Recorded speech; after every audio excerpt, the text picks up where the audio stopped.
Long before any story was written down, the people of Israel passed their history and beliefs from one generation to another through spoken words.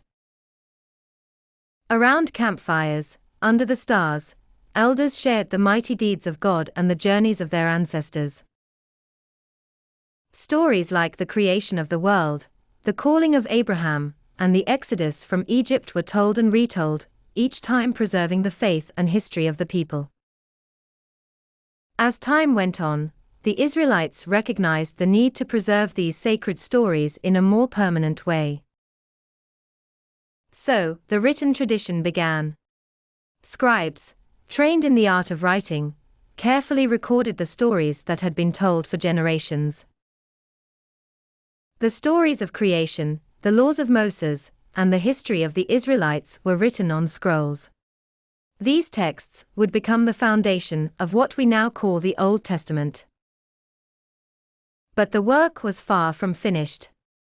Over the centuries, new writings were added, and older ones were edited to reflect the growing understanding of God and the experiences of the people.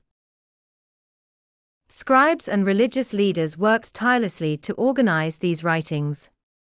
The words of the prophets were added, visions of hope, judgment, and restoration. The histories of Israel's kings were recorded, reminding the people of their successes and failures. Every part of the nation's story was gathered and preserved. Eventually, these writings were brought together into a unified text, forming the sacred scripture of Israel, what we know today as the Old Testament.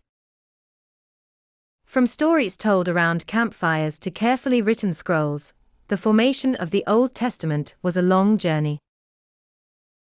It stands today as a testimony to the faith of the people who passed down these words for generations, ensuring that the wisdom of the past would guide the future. And so, the Old Testament, a collection of stories, laws, prophecies, and wisdom, was born. It remains one of the most important texts in human history, a beacon of faith, history, and divine inspiration that has stood the test of time.